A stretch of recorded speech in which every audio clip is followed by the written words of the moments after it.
Right now, I have to stop saying. I don't care if I'm paying attention or not. I'll hear that. It makes me laugh. And I know that we're on the air. And look, he's plugged in today. So the mic is not going to fall out and buzz in the middle of it. They got to win.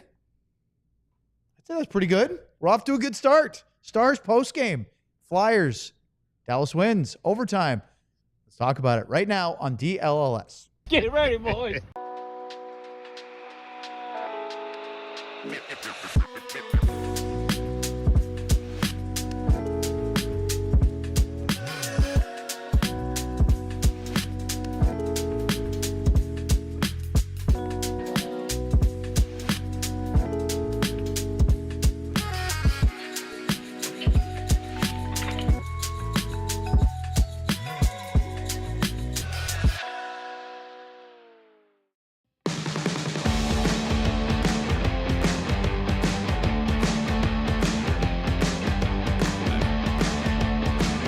Oh, what a nice sunny day, punctuated by a 2-point victory. The Dallas Stars beat the Philadelphia Flyers 3-2 in overtime, but I wish I could say we felt that cheerful the entire afternoon.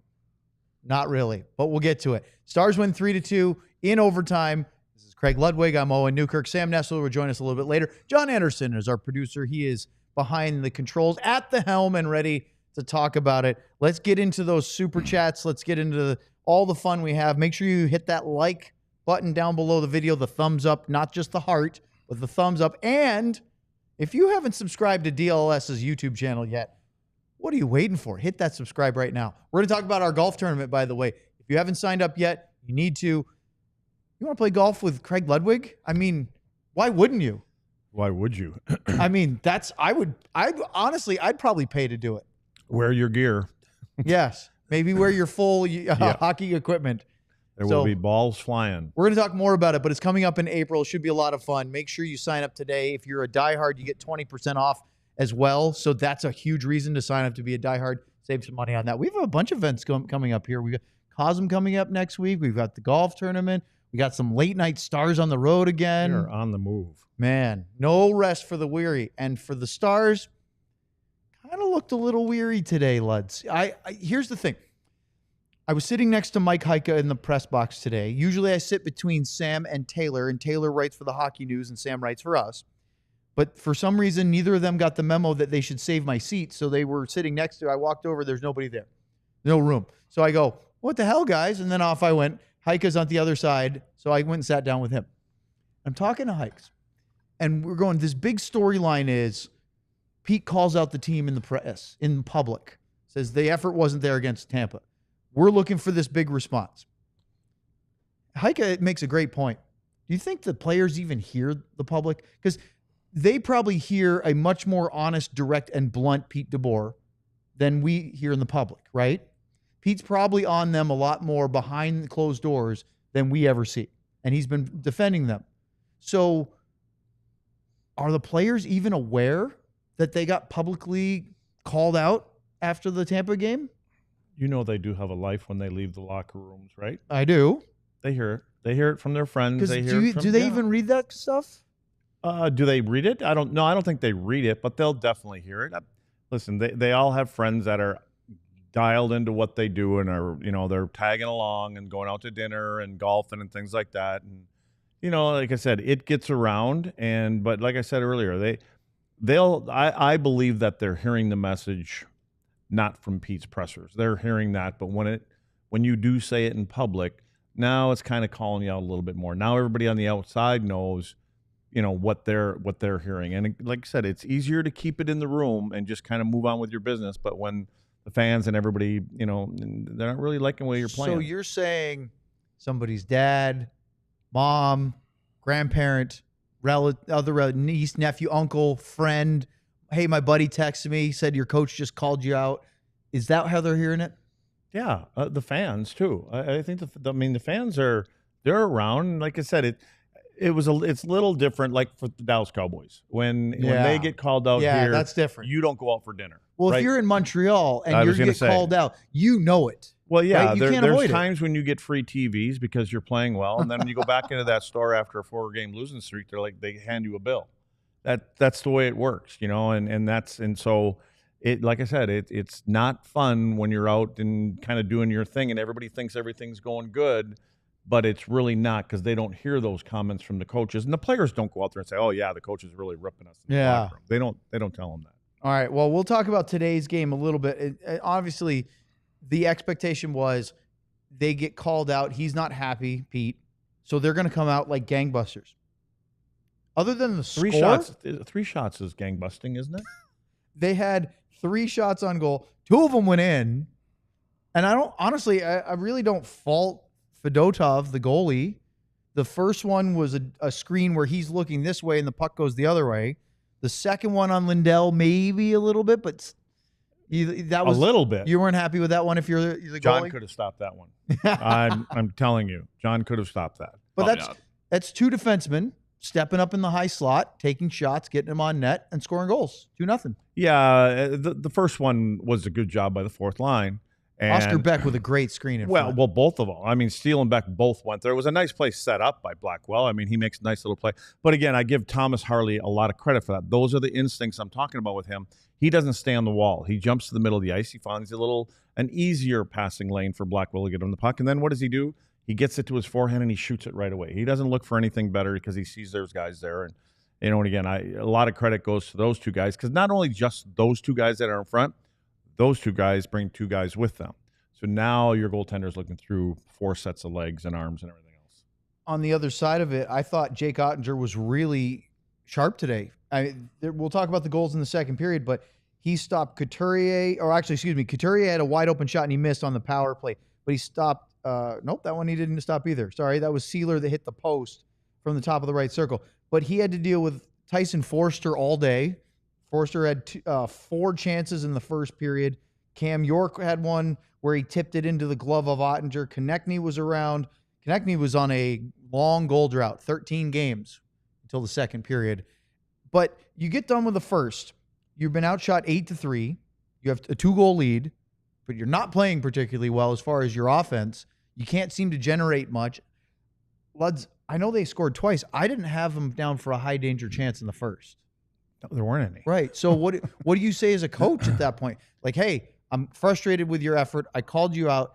I know it's an afternoon. Do you chalk it up to it's an afternoon game? No, coaches never do that. They don't give you built-in excuses. I'm sure he carried over from whatever the conversation was and when they met for practice the other day. So it carries over, and you come in and you might find a different way to say the same thing. But you're always hoping that when you walk into the room, a lot of times you'll kind of walk by the room and see if you hear anything. And you're hoping your captains or whoever is, you're having that conversation. When it takes a different turn is when you walk by and it's silent. And then you start to wonder, are they feeling sorry for themselves? Are they caring enough at the point where we're at right now? And then you come in, and I think that kind of dictates sometimes how your discussion goes. But again, that you're playing against a team that isn't playing very well, and you've got 40 minutes to go. So it's not all doom and gloom. It's like, man, we got to raise our game. We got to be better in these couple of little areas. And I don't think they really came out any better in the second period. I looked at some times, and when you see that your power play guys are only playing about 3 minutes more, and they had 3-4 power plays, I think it was in the second period, but they're only playing like 3 or 4 minutes more than your fourth line. Yeah. That's kind of telling you that, because generally when your fourth line is your best line during a hockey game, you don't usually come out on the right end. And that's not a slight against the fourth line, but it's usually not a recipe for success. Well, in the second period, the Stars generated some shots early on Samuel Ersson, who came on in relief of Ivan Fedotov. It looks at the end of the game, Luds, it looks like that was a pretty good move by John Tortorella to switch goalies. I don't know if the second goal against Lindell, but I think that just got his team going, because I thought the Flyers outplayed the Stars for the final 40 minutes. They did, yeah, for sure. And although Andersen had to make some good saves, he did. There was a few in there that he had to make, and there was the close one, obviously, the one that they went to review. Well, we're going to talk about that. Yeah, I'm sure we will. But again, Andersen kept them hanging around the game, enough to get the game tied. Right. Well, we're going to talk about Uli Lykesell a little bit, because we before the game kind of went, who is this kid? Well, this kid's coming up, and he created a couple looks today. He had a miss on a pass that would have been an open net backdoor play. It went through his legs, and he just couldn't get it. But later in the game, That was a 3-on-1, I think. I think it was. Yeah. I'm going to fast forward real quick because in the third period, Luds, he gets open not easily. He works his way, dangles past Lyubushkin, gets himself down on a sharp angle shot on the right side. And I thought he missed the net. And then we saw the replay, and Jake got it with the skinny part of the stick. And that was a really good chance for Lex. Yeah, and you see, I think it was like off speed. And I think Jake was reacting to the initial shot. So I think you'll probably chalk that up under A little bit of fortuitous luck. Very fortunate they caught the shaft there. Well, back to the second period, I hadn't noticed Matvei Michkov at all. None. And then he had a one-time wrister from the left circle or a slap shot. Ottinger made a save. And then it comes around to Konecny. They regroup, come in, and he is wide open on the right side. And he beats Ottinger. As I said earlier, he hadn't scored in 13 straight games. He's their leading scorer. Since the Stars played Philadelphia in early January, Konecny has only scored 2 goals. Offense has been tough for him and the whole team. It's a good shot, but how did he end up wide open like that? Yeah, there's a couple things, and again, we all like Liam Bichsel, right? He's a hitting machine. He's a bulldozer out there, but I think he has to start reading the play a little bit better because he's getting the hits. But what happens is sometimes he gets focused on the guy that's coming down with the puck, and he's losing track of everything else that's going on. It starts with a bit of a turnover here. And, Marchman, I think it was Marchman was trying to make a little backhand pass here. And this is where it turns out. And again, when you look at this frame, if you're watching it, you're like, why isn't he shooting that at the net, right? He's in a good spot just above the hash marks, coming right down the pipe. But that's what this line does. So anyway, puck turns over. And then Bichsel here on his way back, he's pointing to Steele saying, get the late guy. So what happens is Bichsel now comes over to the puck carrier, but there is no way Steele is going to catch this guy. And that's what I mean is you have to read. This is on the second goal. Okay. This is the second one. So this is the Poehling goal. Yeah, so you have to basically – so we're going in reverse order. That's what we do here. So but on this particular one, he has to read the situation and know that there is no chance because what happened on this one, his partner changed. So Dumba went off the ice, and I think it was Lyubushkin that comes on. Is that Lyubushkin coming on that's right on him the far coming side? onto the ice. And this is what I mean about not kind of seeing what's all happening and getting kind of focused on coming over and running him. Then what happens is then that's a little pass here, and then ultimately it ends up basically being a breakaway. It is. So how about the finish, though, by Poehling to get that in tight on Ottinger and still be able to shelf it under the bar? And the puck stood up on end, I think, and he was able to kind of shovel it up top. But again, those are the kind of situations. There's another one on the as we go in reverse order. There's another one in the first goal. You want to do that one now? Yeah, let's do that one. Let's go to that one too. But this is the one. This is where. So this is on Konecny's goal. Yeah, this is Konecny. So what happens here is Wyatt's trying to change. Wyatt is taking a path to go to the bench. But again, you have to be able to read what's going on in front of you. After the puck moves across the ice, now Bichsel starts getting locked on what's going on. And now Wyatt's trying to recover. He had to change gears because he sees the puck turns over, which is the right thing to do. Although now you have to read that Wyatt's in no position to get back to anybody. And so what happens is Bichsel just takes off. He goes at this guy, and then it ultimately leaves the other side of the ice wide open. And so that's how Konecny got so open.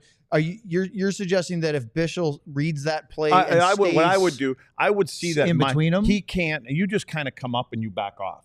And when you back off a little bit, the guy that has the puck, you're buying a little time. If you buy some time, then Wyatt might be able to get back into the play. But by forcing him and then throwing the puck across, Wyatt has no chance. And when this play was live, Wyatt started to chase the puck here to start with. Then he has to change positions and try to get over to the other side of the ice, and by then it's too late. So essentially, he turns what could have been a 2-on-1 defensively into a 1-on-0 or a 1-on-1 with a goalie, and didn't allow any of his back checkers to help recover because he was trying to be almost too aggressive. Exactly. And one of the things that we try to teach defensemen is when there's outnumbered rushes, somebody made a mistake. That's just the fact. What you have to do then is when it's coming back into your zone, you're trying to buy time to let somebody get back into the play. And sometimes that means you just let them carry the puck a little bit more on the outside of the ice, but that will allow somebody to get back into your own zone and then pick up the late guy. And when you push too much, you turn a 3-on-2 into a 2-on-1, which is their favor. Then you turn a 2-on-1 into obviously a 1-on-0, which is, generally in their favor also. We in between those two goals, and by the way, that was expertly done, even though it was in reverse. Yeah, well, that's what we do here. We have a controversial play to talk about, but we're going to do it next here on the DLLS Dallas Stars postgame show. The cells in our bodies are the building blocks of life. Timeline is a supplement that works with those cells to give you more energy, feel stronger during workouts, and mobility as you start to age. The patented ingredient is MitoPure, a postbiotic nutrient that clears our dysfunctional mitochondria. That's our dysfunctional mitochondria, which I'm sure you've heard of, aka your cell's battery packs. With regular use, you'll see and feel the difference in the form of improved energy levels and faster recovery. MitoPure is the only supplement clinically proven to rejuvenate health at the cellular level and also delivers a double-digit increase in muscle strength and endurance without a change in exercise. Right now, Timeline is giving you 10% off your order of MitoPure. Go to timeline.com/DLLS today and get started. That's timeline.com/DLLS. Let's talk about Monarch Money. Finances can be messy and confusing. Monarch Money acts like your personal CFO, giving you full visibility and control so you can stop earning and start growing. Don't just manage your money. Start building wealth with 50% off your first year for our listeners. How about that? Without a clear financial picture, financial dreams can feel out of reach. Monarch makes managing money simple, even for busy lives. With all of your accounts, credit cards, and investments in one place, you'll always know where your money stands without a hassle. You can track your spending, savings, investments. You know what your budget is. The financial tool people actually love.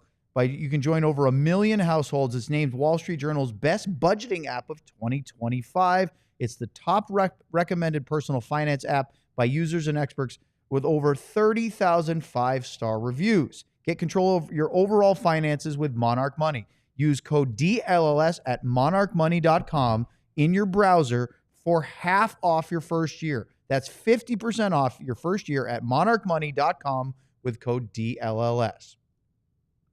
And now we need to do the sleeper leaderboard. Well, today, look at Sam. There's a sad-faced emoji.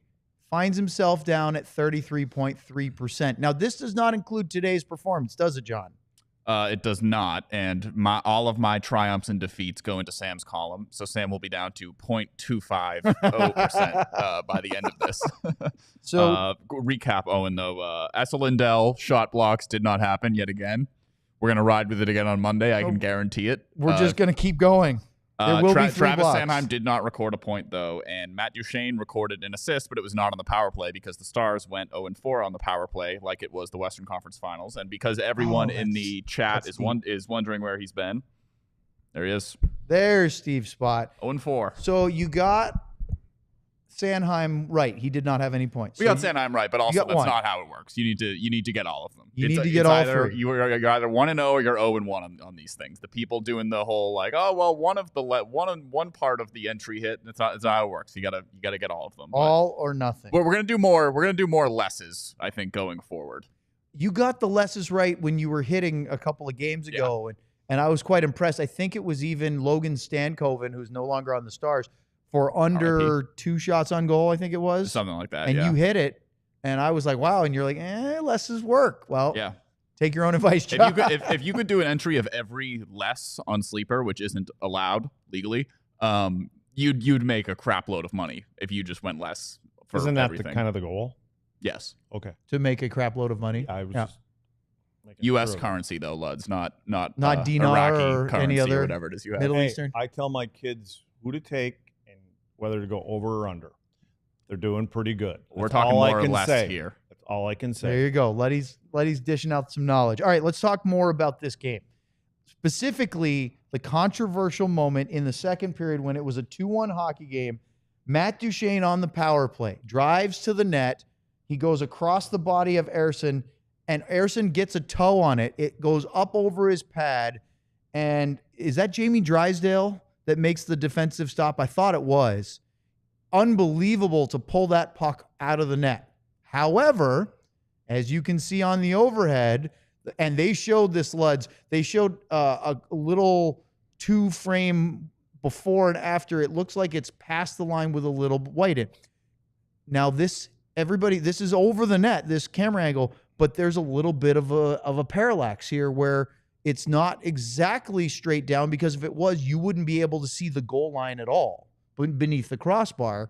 And so the question is, the puck has to go completely over the back half of the goal line.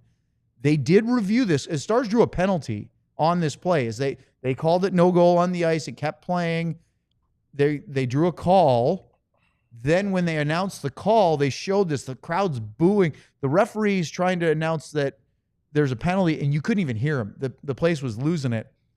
But they did review this, and you said something about the speed of the review that sent a message to you. Well, that's what tells me that they had a clear look at it, is they come back immediately. A lot of times in these kind of calls that you can't tell one way or the other, and it's got to be inconclusive. Never. It has to be a conclusive play.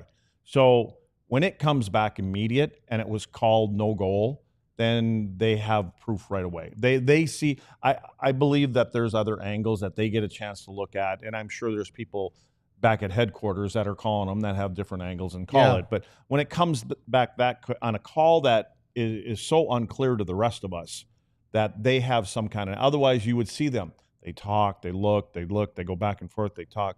Now all of a sudden you're kind of thinking, there's a chance this is going in. But when they come back like that, usually it's defined. So there was another shot that we saw on the television broadcast that was from underneath the crossbar. The ice? Oh. No, not underneath the ice. Who's got that camera? But again, it looked like it was in, but there's a little bit of an angle there, and so that can be a little bit misleading. The arena thought it was in. They were very upset. The bench thought it was in. I bet you the arena in Philly didn't think it was in. Probably not. Those fans, they thought no goal. Well, it was close, no cigar. And so after that, then Duchesne had a phenomenal chance on the ensuing power play on one that I thought Marchment maybe overpassed, because Duchesne plays a really nice saucer from the right circle, pass to the defenseman, lands it right on Marchment's tape on the left side, and he very unselfishly goes back to Duchesne and he sails it from about, 2 or 3 feet above the goal line? Yeah, and as we got to see the review on that, it looked like the puck was flat all the way to his stick, and then when it hits his stick, it starts to stand up. And I think that's where he gets it more flat, and that's why I think he sails it over the top. Otherwise, and that's been a spot that Matt Duchesne, when he gets the puck where he wants it, and when it is flat, we've seen where he likes going up there. He likes going up in the top middle side of the net.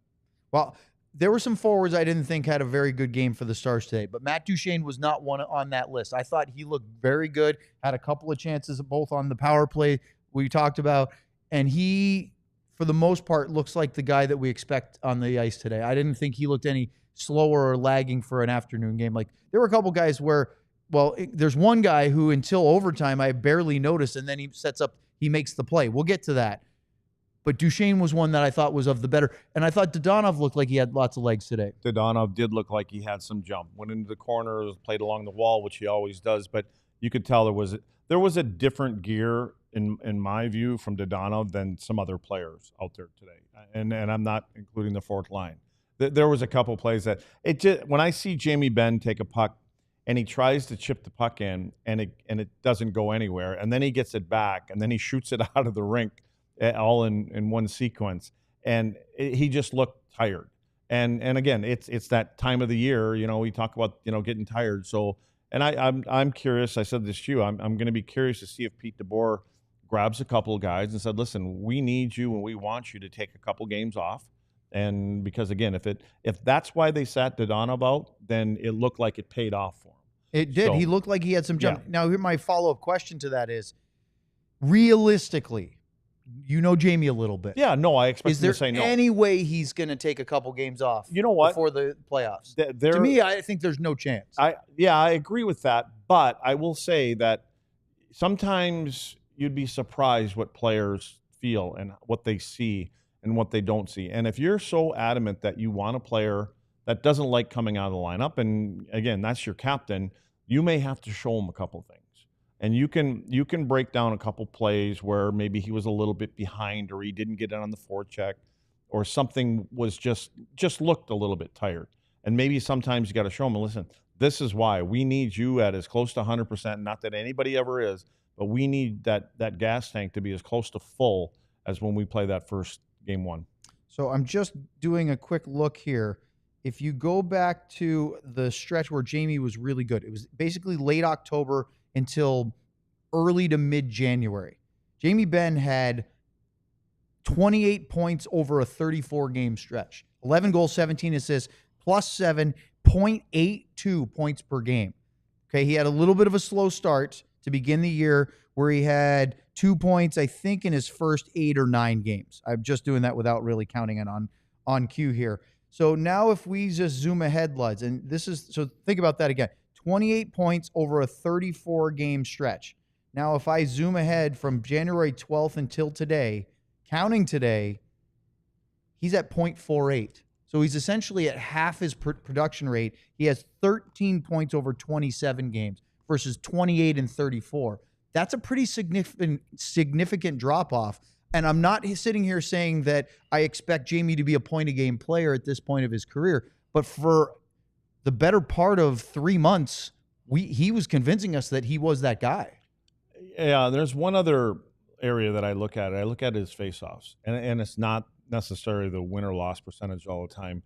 When Jamie is where he's supposed to be, he wins. He tears pucks away from other centermen. Mm-hmm. And there's been some that are kind of 50-50 and lost a couple. And I just wonder if he's just down a pint or so right now, which again, I would like to see him, and I know, and none of us ever wanted to take games off. If I were going to ask you, let's talk about face-off winning percentage. Mm-hmm. That stretch of games, the 8 points in 34 games. I would say that if he was 24. feeling good, he's probably in the mid to high 50s. So in that early stretch from late October to January, 56.5. Yeah, well, that's normally where he is, though. Well, guess where he is since January 12th to now? Are we going to say like 47 or something? 49.5, which, again, 49.50 is not Yeah, terrible, that's not bad. but for Jamie, that's noticeably low. Yeah.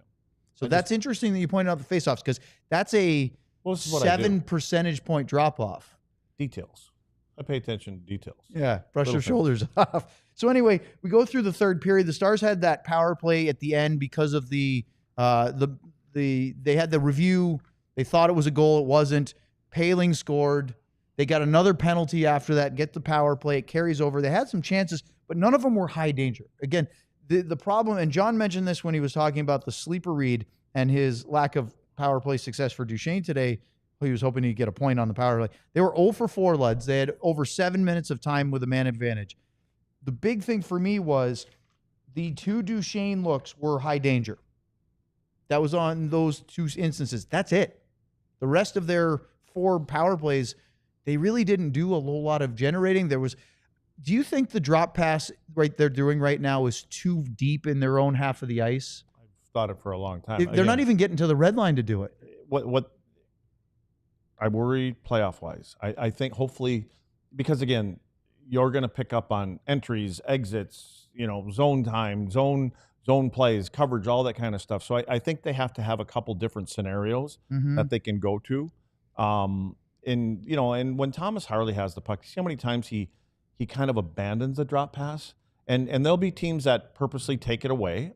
And I did it with our guys. I'm like, I want you to let those guys go by you, and let the first guy go by you. Let the 2 guys be back here, because when you let them go by you, now instead of being a 5-on-4 entry, now it becomes a 3-on-3 entry, where now it becomes in your favor, and then you've got to kind of, the guy with the puck, Harley, who can do it, you got to tap dance a little bit more into the zone. And what happens is when that drop pass happens, the whole idea behind it is when it drops all the way almost like a full zone, the defensemen on the other team are deep into their zone. That's why there's a gap there.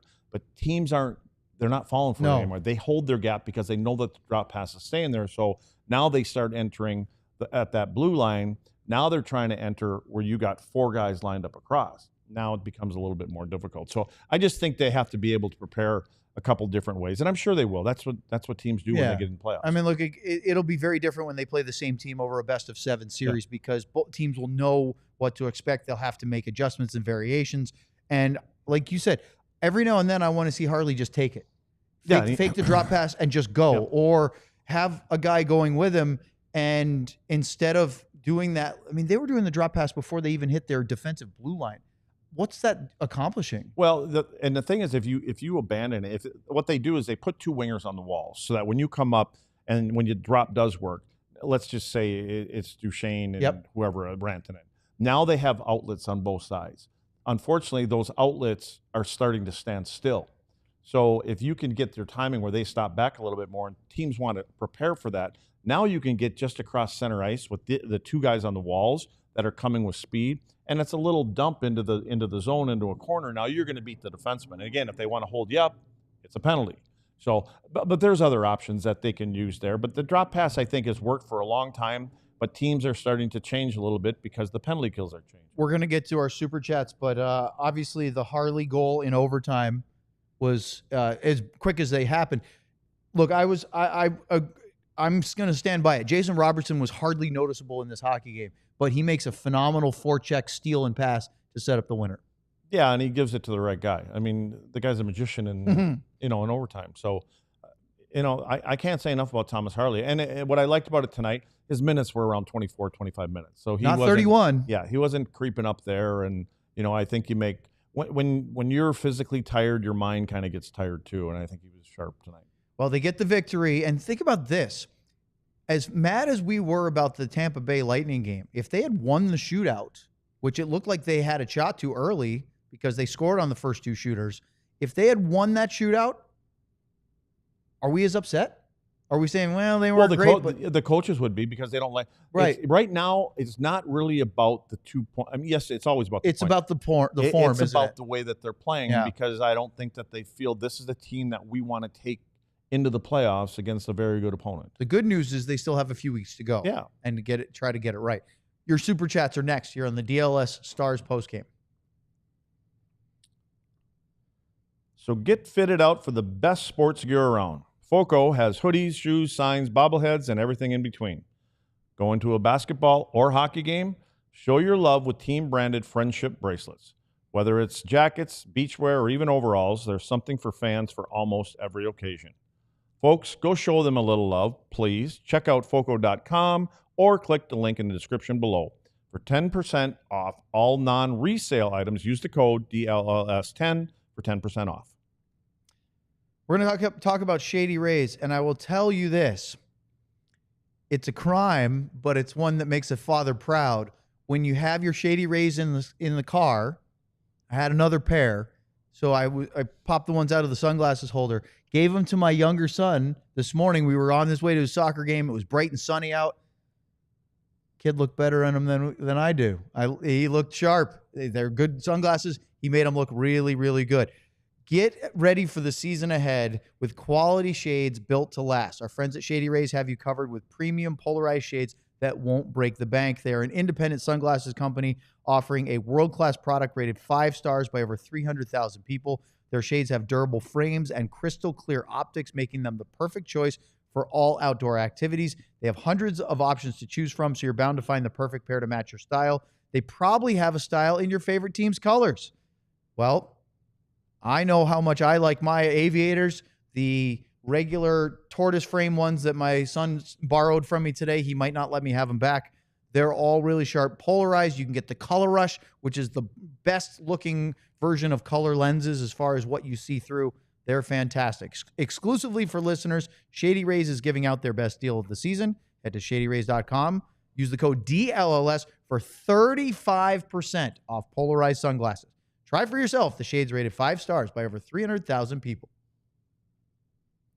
Before we get to the Super Chats, Luds, I did want to mention the Matt Dumba penalty in the third period, because you immediately pointed out that's because Dallas had 4 straight power plays. And Dumba, I felt that, okay, we had this debate. You said it's interference because he hit the player after he chipped it away. I agree. But they don't call that ever, except for when they're looking for a makeup. And so if I've been on record on this on our show before, and for years and years and years prior to that, I don't care what the standard is generally. I'll have some specifics where I don't like. as long as it's the standard, meaning it's consistent. So if you're going to call it every time. If you're not going to call that, don't call it. Or, just don't mix and match. I can understand why Dumba was upset. I can also see where you said that's interference. But I need that consistency so I'm not going, well, you called it here, didn't call it here. One of the things that drives me nuts is when referees see one team taking a bunch of penalties, go, we got to even up. Then that you're actually rewarding a team that's less disciplined, and that bothers me. You can avoid that whole call, and you can still interfere if he just skates with them. He skates into him and he stops. He checked him. He checks him. Yeah, but he stops. He finishes his checks. And all he has to do is skate over there and just keep your body going, your momentum going the same direction, and you accomplish the same thing. All you're really going over there for is so that your partner can back and pick up a puck. You're saying just be a little more subtle about it instead of just running him into the boards. You can go over there and then just turn and skate with him. You can even kind of ride him out a little bit on the wall. But you got to be skating that same direction. When you just go over there and you stop, and the other team has gotten, because I promise you, somebody on that bench, after Dallas got their third power play in a row, or fourth, somebody's better be yelling, we're getting the next one. We've been saying it for 50 years. We know that. We know we're getting the next penalty. The referees do not want to be part of settling the outcome of games. I don't believe that. But there's times when things are lopsided. And that drives me nuts because if one team is more undisciplined and they deserve the calls. Now, look, it's another thing if you have a couple ticky-tacks on one side or like the Mason Marchment one where you get it wrong and go, man, I feel like I owe him a makeup. Well, guess what happened? In Colorado, the Stars never got that makeup call. Now, maybe they didn't deserve it, and that's fine because I'm advocating not for those kind of things.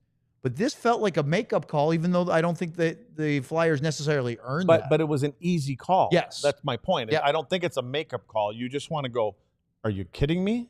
Like this is what I've been doing for you guys, but now you skate over and you stop him in his tracks? What I want to do is, and maybe I'll do it Monday morning. And he was 100 feet away from his own net. Yeah. That's the other thing.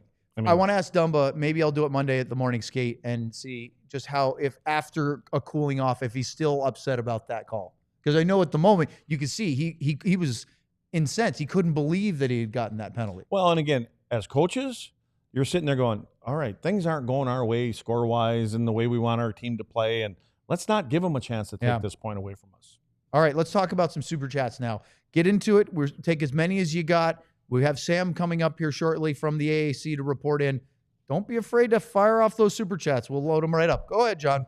Bing, bang. Wow, look at that one. I love Misty with a big one just off the hop. A Harley and Ludwig. We just love blowing 2-0 leads against the Flyers, huh? Well, it's nice Thomas Harley was able to get us the win. Thanks to Ersson for getting the Steve Dangle rule. This still seemed like a game where Pete DeBoer should stay mad despite the 2 points. You agree? Yeah.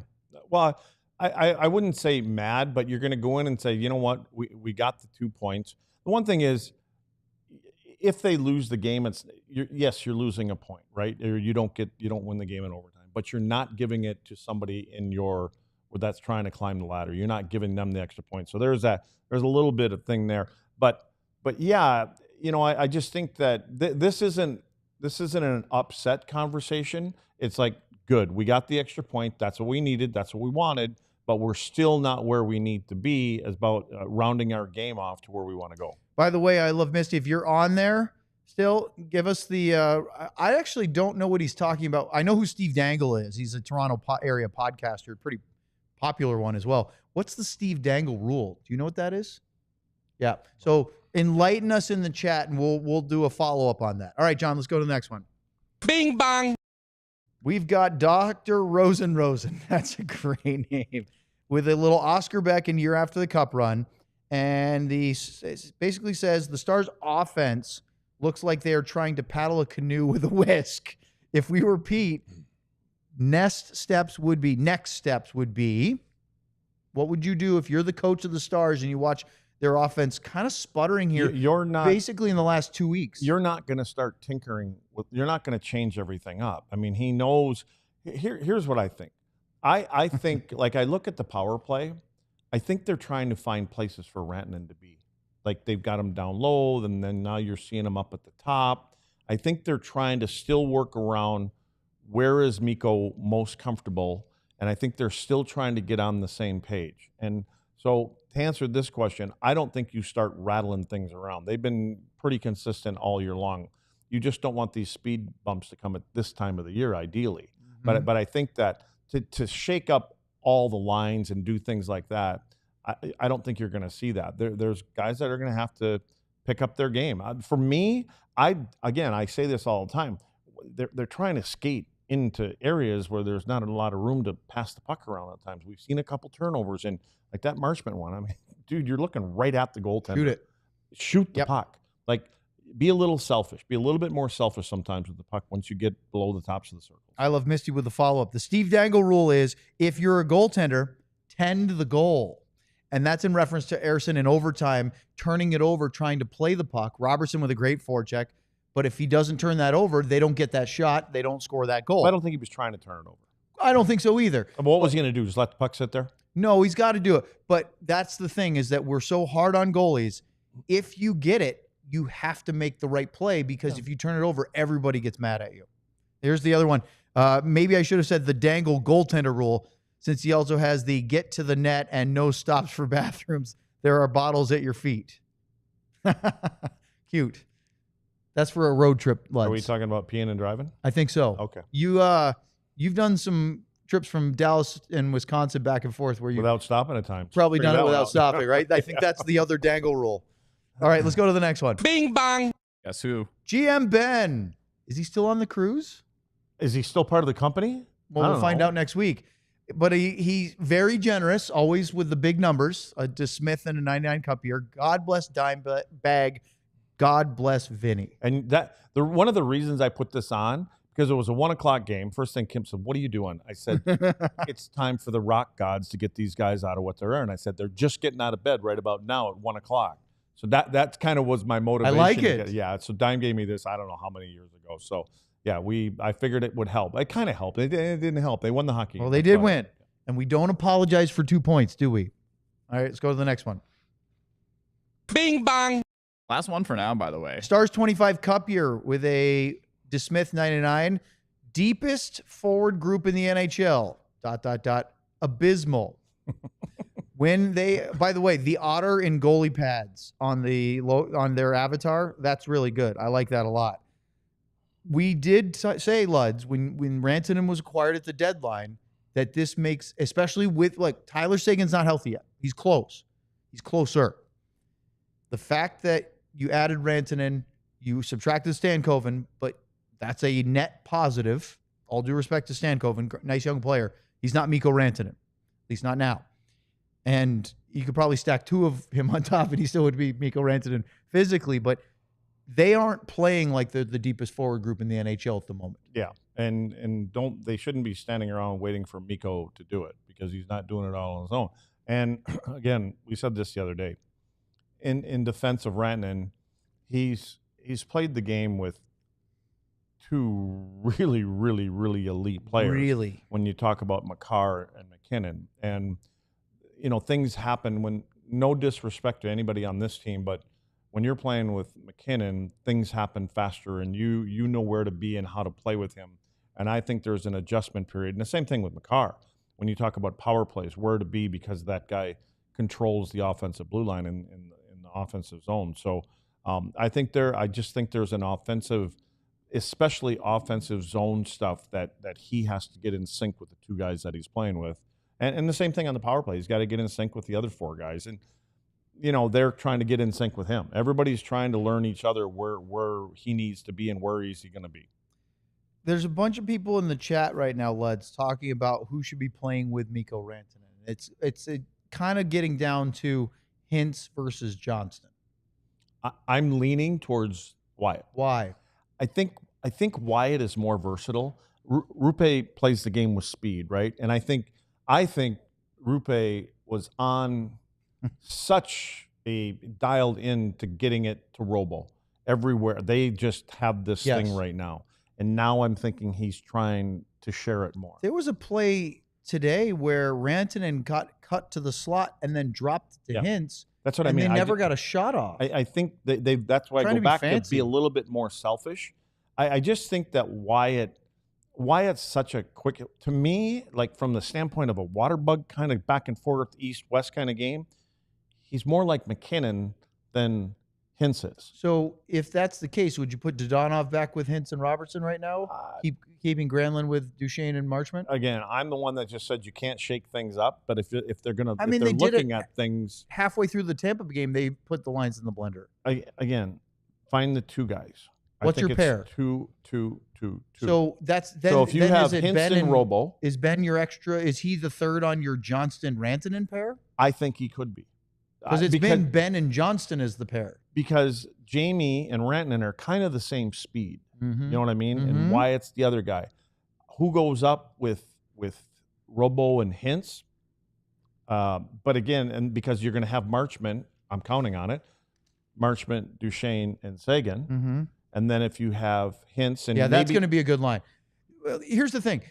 Once you have Sagan there, he's going to go with Duchesne and Marchment. You have to, because that line is so good. You have to try that. Maybe it's Bork. Maybe it's Bork. Maybe it's Granlund that goes up with Hintz and Robertson. The good thing about Granlund, there's lots of options. The good thing about Granlund would be that he's a very responsible two-way guy. Yes. And so when you have two guys that kind of want to create, he would generally be the third guy. He would be the responsible guy as being a third guy high in the offensive zone and letting them guys do their work. I mean, if you have that and you have Rantanen and Johnson, Ben, and you're talking about them being maybe your third line, that's not bad either. But obviously, it's Rantanen a good problem to have. He needs to be on the ice, and Wyatt needs to be on the ice. But then again, I think what they're hoping for is those three guys click, being Robo, Hintz. Yes. Because top minute guys and power play, it makes your power play easier. We can keep lines together and things like that. And Rantanen had a couple scoring chances today. He drew a penalty. I'm happier with his game today than I was against the Lightning. So, well, there's others, and I thought Hintz and Robertson weren't. Everybody should be better today than they were against the Lightning because you're playing this team. Let's talk to Sam next here on the DLS Stars postgame show. We're going to talk about being a diehard, but especially because of an upcoming event. Scan the QR code at the bottom of the screen. That will get you to signing up. You should do. One of the big perks of being a diehard, along with getting a free DLS t-shirt of your choice for your first year you sign up, well, it's also getting access to all the ad-free writing on our website, whether it's via your phone, computer, tablet, doesn't matter. You can get all the writing for all the sports, whether it's the Stars, the Cowboys, the Mavericks, the Rangers, Dallas Wings, you name it. Well, how about this? 20% off all events. And we've got a big one coming up. The first ever, the inaugural Lone Star Open at Stevens Park. It's a DLS Sports Scramble Golf Tournament. Starts on April 25th at 9 a.m. It says it runs till about 9 to 4 Central Time, give or take. And they will include, you can sign up as an individual or a foursome, or you can play with your favorite DLS host. You can even sponsor a hole. Your entry fee includes a continental breakfast, your 18 holes with a golf course, contests and giveaways on the course, raffle prizes afterwards, limited edition DLS golf gift pack, and a grilled buffet lunch after the round. Diehard members, you can use the code DLLS Diehard Golf for your discount, and you can save 20% off playing golf with us at Stevens Park. And think about this. Is there anything in that read about beers on every holes?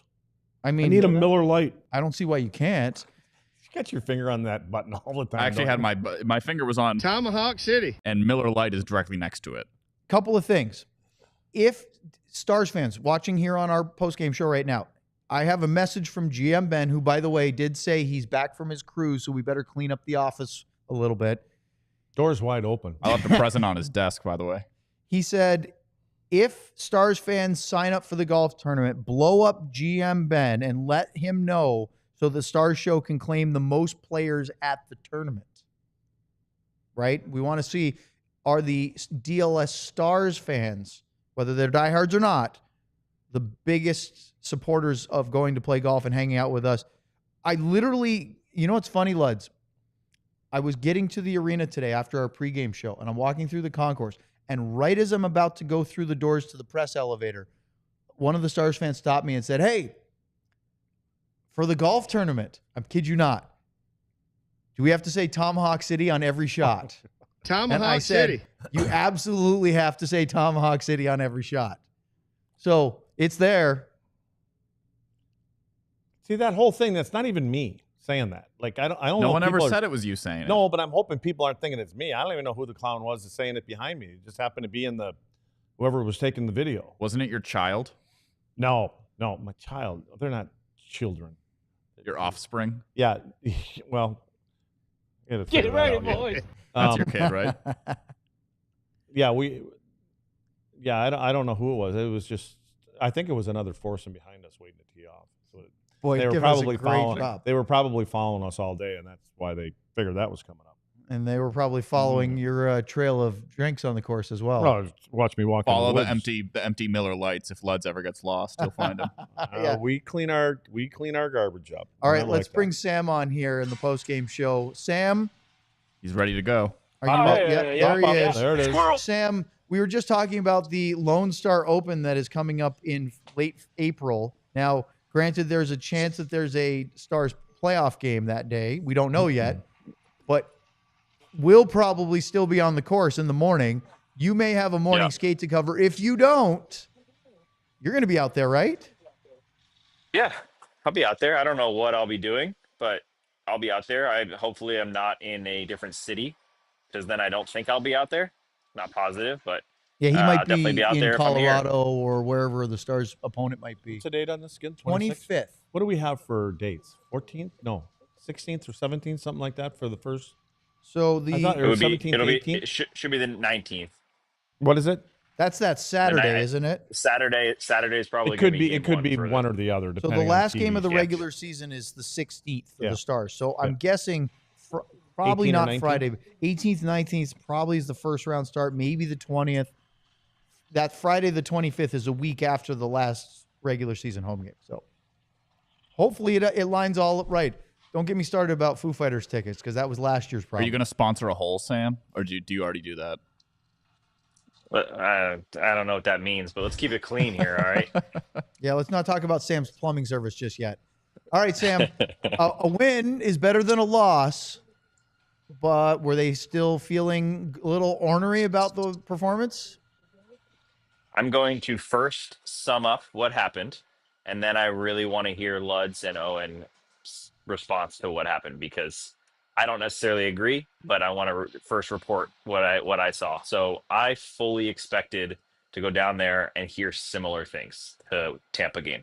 That game was ugly. There were plenty of things to point out. They found a way to win an overtime game against one of the worst teams in the NHL, but that is not what happened.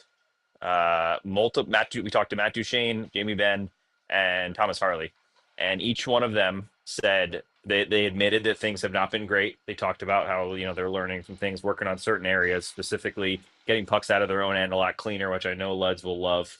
Duchene talked about not mucking it up as much and just making easy plays, but saying how they're too good of a team and too capable of breaking out cleaner. And I think it was the second goal tonight was a perfect example of defending, breaking out, and leading to a goal. But the more important part of it was they believe this was a step in the right direction.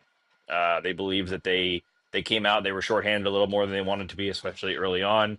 Not a lot of shots on goal, but they believe that their defending looked a lot better, and they believe that this was a step in the right direction and better execution, cleaner overall.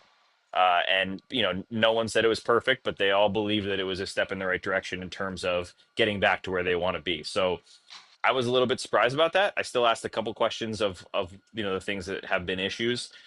Jamie Benn specifically said, that it's just things they can learn from. It's a long season. You go through ups and downs. You go through dry spells where you're getting 19 shots and not scoring, as many goals and all these things. But again, guys, the point that I really took home that they said multiple times was that they believe this was not a perfect response, but somewhat of a response to what happened on Thursday. And I'm very curious to hear what you guys think of that. Well, Sam, the first thing I'd say is that at least that means that they were recognizing the games that weren't very good. Not that this was a complete 180 in their view. I don't think it was. I don't either. But if they feel good about themselves, that's half the battle. You know what I mean? To stay positive. But yeah, I think they're coming out, and maybe Pete's comments are wearing off on them. They know in the public we're going to say this, and this, and we know that we didn't play a good game tonight. But like I said, at least they understand that they have been less than what we expect to be them, in their past few games here. But they kind of said it backhandedly by saying, yeah, we know we got to be cleaner coming in our zone, and we got to be a little bit better in this and better in that. So they're kind of saying it in a way. They're just not throwing themselves under the bus too much. I'm still not Sam. I said it to Luds just before you came on. We're not apologizing for a win. And the crazy thing is, they could have very easily won that shootout against Tampa 2 nights ago because they scored on their first 2 shooters. Right? If they hang on and win that one, maybe the talking point is that was an ugly game. But boy, really proud of the group for finding a way. Hanging in there. They've been in overtime 4 straight games. The games have been tight. That aspect doesn't really bother me, but what does is basically since around the trade deadline, shots have been under 30 a game, shot attempts have been down, quality chances have been low, high danger have been really low. They're for a team that's been outscoring their troubles with the power play and 5-on-5. They're really not doing that on either right now. Yeah, and that's how I feel, and that's why I wanted to ask both of you guys, because I think part of it, I have to once in a while check myself, just like fans do. I have to see, okay, not everything is as clear as it may have looked. And if we had done this post game show after the first period and a half, 2 periods, I wouldn't have been able to maybe take that in and not rant a little bit more about it, because I just didn't see the intensity that it seems like they saw on the ice today. I just didn't see it. And it could be because they were shorthanded in the wrong times. And, a couple things. Philadelphia does block a lot of shots. I think they're top 2 or something like that in the league. But to me, I just didn't see a team motivated to answer the coach's call and come out. I fully expected to see this team skating downhill for the first 40 or so minutes at least, at a Philadelphia team that is very susceptible to that type of game against them. That's what we saw in Philly when over that trip in January. They dominated the game, especially early on. I think they jumped out to a 2-0 lead, and they looked like by far the better team. I had a couple fans actually reach out to me on Twitter or whatever, saying they were at that game in Philly, and fans around them were talking about how good Dallas looked, how clean they looked, how deep they looked. You're telling me you watched this game and you're saying that? No. I don't see it. And I'm really not trying to jump and rant and say anything bad. I'm truly understanding where they're at. And I'm not, the reason I wanted to talk to them and really lay it all out first and not just go off on it was because I'm not an NHL coach. I'm not an NHL player. So sometimes, oh good, I got a thumbs up while I'm doing that. Sometimes I will not see things that they will see. And so that may be the case. Everything they said might be truly the case. But for me, I just didn't see a lot of what I wanted to see. And there's a specific couple plays that the goal, I think it was the second goal for Philly, Mason Marchment turns the puck over at the blue line, which is a big no-no, especially when all 3 of your forwards are rushing in. It's the end of a long shift. Your defensemen are changing. Instead of stopping on the puck and rushing back and trying to make up for it, Marchment actually takes a big, wide loop and then changes and forces the guy who just came on to then go rush back and try to take on. That's the kind of thing that I just don't see from this team, and especially from a guy like Mason Marchment when they're rolling. And that to me is just what frustrates me a little bit. But maybe this is step 1 in the right direction to get out of this funk. And Duchesne said, you don't just snap your fingers and get out of it overnight. I'm going to choose to believe that and see what we see in this next game or 2. Hold that thought. Thanks for everyone who joined on our television platforms. Make sure to like and subscribe here on the pod and check out alldlls.com. Sam, you couldn't see while you were ranting, but Luds was shaking his head, nodding in approval. He agrees with your assessment about the Marchment play and look, we're not just trying to bag on Mason Marchment. He just scored a goal the other night after appearing on our show. That's a good thing. Comes to DLLS, you'll score goals. But that's a great example of what we're talking about.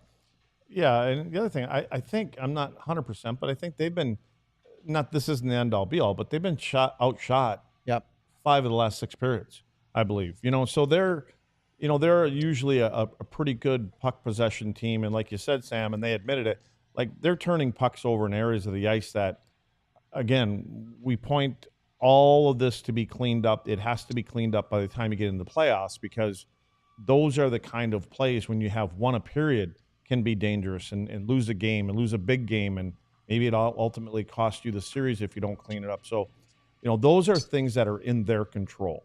That's the point, is there's things in your control that can tilt the scales to territorial play more in your favor than playing at the other end of the rink. Because tonight you played Philly. Yeah, the other night it was Tampa. But again, you're gearing up for a very good possession team in the middle of April that you're probably going to, probably go 6-7 games with one way or other. And if you don't clean those little details up, that hurts. That will be a dagger. And just think about, I know this is kind of a crazy comparison and it's not realistic. Maybe they don't come out like this, but imagine if this was the Colorado Avalanche here today. What's the score in this game? 6-2 Colorado, probably. I mean, the chances that, luckily it's Philly and nothing, I don't ever want to bag on them. They're in a rebuild. They're well far away from where they're trying to get. But the Stars burped up those pucks and gave them, I think it happened right off the bat. First 30 seconds, they turn a puck over the blue line. The Philadelphia guy comes in, he beats 2 defensemen and gets a clean shot from the slot on Ottinger.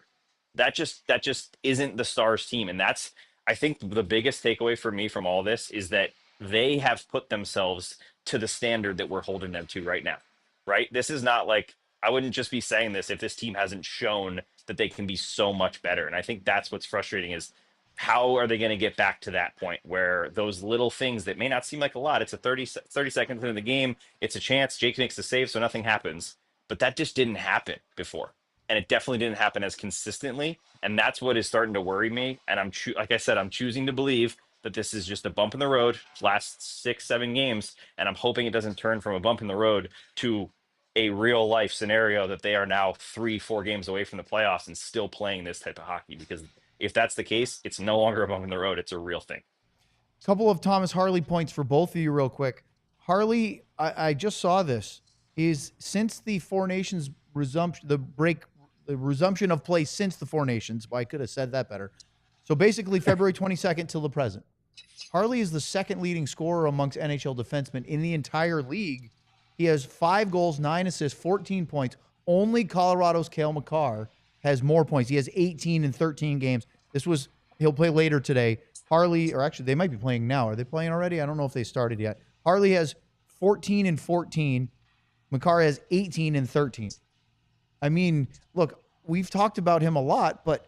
Well, when did it all start? Four Nations. When Miro went out of the lineup. Yeah. Well, actually, before Four Nations, really. Sorry, but when boy, Miro went out. As he stepped up. You're getting a glimpse of what we kind of felt and knew that Thomas Harley could become, and probably already was, if he got the opportunity. And I don't know have 2 top pairing defensemen that you want to play on separate pairings to maximize their efficiency. Yeah. I mean, we need Miro back, right? Yeah. We need him back to be able to play against a McKinnon. That's what this team needs, because he's probably one of the very few in the league that can stay with him step by step, take some of his time and space away. We've seen him do it against McKinnon, McDavid, so obviously he can do it. Can Thomas Harley do that way? Thomas Harley will probably have to do it more with having the puck versus trying to defend him. Right. If Harley has the puck more often, to keep it away from that. But he'll be a tough one, and that's why we need Miro back. But I think that I've been saying it for a long time. You let Harley, give him some more of those offensive responsibility and let him run a little bit more. You can see what he can do. Hey, Sam, I have a fun fact trivia question for you. You ready for this? Thomas Harley scored 9 seconds into overtime, which is now the fastest overtime goal in North Stars franchise history, beating the previous mark set by Tom McCarthy at 10 seconds, March 12th, 1984. Luds was still playing. Well, you weren't even in the NHL yet. Were you 84? Yeah, I was in Montreal. Just early days of Montreal. Okay. He also scored this is the fun part of the question. He scored his 5th career overtime goal already, which is insane, right? Only one Dallas Stars defenseman has more overtime goals than Thomas Harley. Do you know who it is? I so want to say Sergei Zubov, but they didn't play this type of overtime, right? Is that correct? No, you're correct that it's not him. Yeah, they didn't he play only had overtime, 3 overtime goals. Yeah. I'm trying to think of since the 3-on-3 era. something stupid, isn't it? I'm It's going gotta with be something Klinger or stupid. Boucher. John Klingberg. Klinger? 6. I thought it was going to be something more unique and not someone that was offensive. Think That's about where this. my John head was going. Klingberg played 552 regular season games for the Dallas Stars. He scored 6 overtime goals. Today Crazy. was 186 games for Thomas Harley. Like a third of that, and he's already up to 5. But when you think of the offensive side of both of those players, aren't they similar in a way? I think so. I mean, in fact, there was a Klinger, play. I think, throws more of the saucer passes and more Zubov kind of passes, but from the offensive instincts, There were a they're couple very times similar. today, Sam, where Harley got the puck and he did the little 10-2 where he started to wiggle a little bit, and it reminded me of Klingberg kind of walking line. Now, he's a left shot, so he's going the other direction. Klingberg would get it and go to his right, but still, he's sitting there just kind of biding his time, looking for a lane to open up. I think Harley jumps into the slot and shoots a little more than Klinger did too. 'Cause Oh, yeah. John was a lot of times just trying to get a puck through. He was more pass first and then kind of sift a couple of Yes. see that? Sift a couple of Sift, That was sifting nice. that flour. Thomas Harley gave us his hilarious interviews are amazing. But Mike Heika asked him, about that high pressure. I mean, that's a very, very elite forward style goal in overtime that he scores, slipping it through the 5-hole like that in a split second. And Mike asked him, how has it helped you? Are you playing so many overtime minutes? Has that helped you kind of calm down or maybe be able to make those plays in high pressure situations? And Harley just smiled and said, yeah, it's still hockey out there. The fans are more excited. Fans are more excited, but it's just hockey. That's all he ever says. And I think that goes into the way he plays the game. Last thing for both of you guys.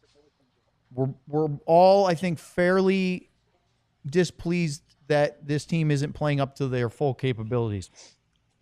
69 games this year, which means they have 13 left before the playoffs. That's still a solid month, so we got time. Yet, I keep getting reminded, Dallas has the 3rd best point total in the entire National Hockey League. 92 points in 69 games. Only the Caps and Winnipeg Jets, who both have 100. By the way, the Capitals just clinched a playoff spot the other day. That's also because Winnipeg can do it today, I think. Chicago and San Jose have been eliminated. Buffalo's down in 60. Long way to go. Nuts. Stars will be close enough. But think about that. Dallas has the 3rd best point total, 3rd best point percentage in the NHL.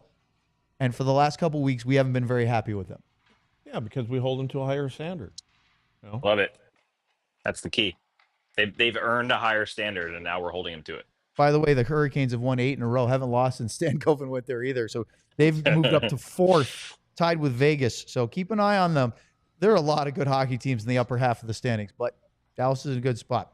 All right, final thoughts? Anything you guys want to add before we wrap this? A couple bing bongs. Oh, we in got there. super Bing chats. bong. We can't leave. I don't think Michael Moore They were changed his mad at us profile last picture time. today. What gives? Michael with a Haskinen 99, Late, $20 million lazy. top line, and they are outplayed nightly by the 4th line.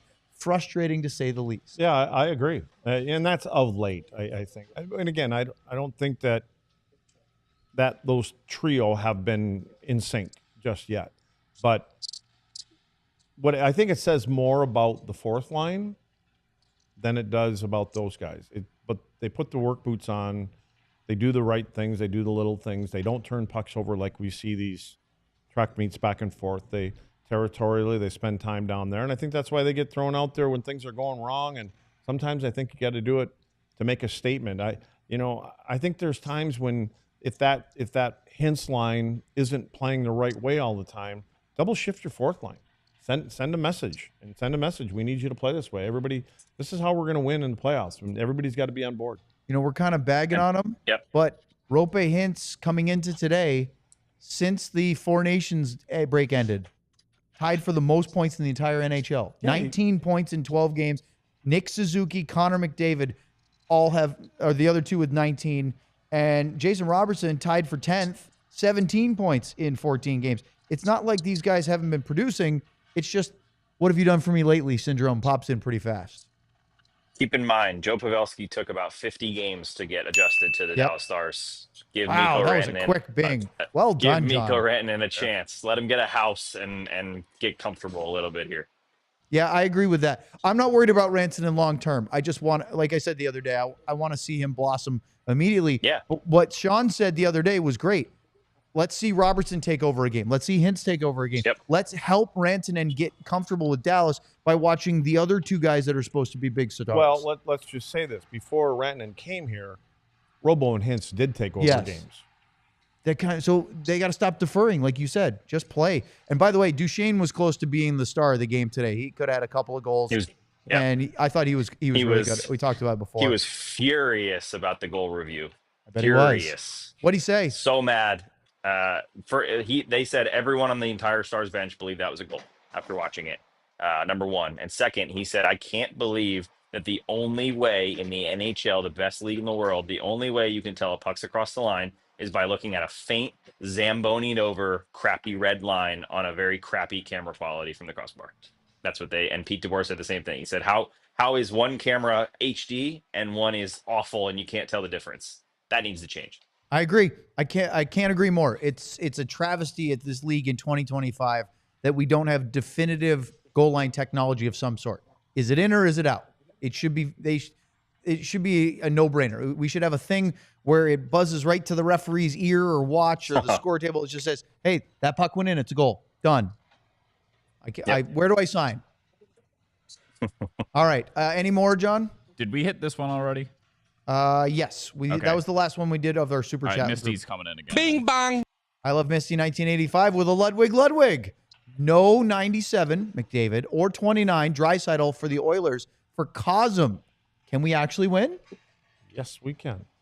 They can win with them, but without those two, they can win that too. But they got to play better than they've been playing the last couple of games. That's for sure. And definitely better than they played in Edmonton a couple weeks ago. We'll crush those guys. Oh, that's how we end. I believe that they are going to crush. Is that these our guys last super chat? So we're good? Yep. All right. Thanks very much for joining. Enjoy the rest of your weekend. We got some sunshine still Saturday. Day off tomorrow. The team is, I believe, practicing, Sam, tomorrow. Yep. Sorry, Sam. Sam's just pumped about that. Sam was really hoping to have Sam, that day. take the day off. Sam, let us know how great practice was. We'll see you Monday for talk to Stars Heike. and Wild here in Dallas, ending the homestand. Points in 4 straight. Thanks, guys. For John, Lud, Sam, I'm Owen. Have a good weekend here on DLS. We all silly like the mayor.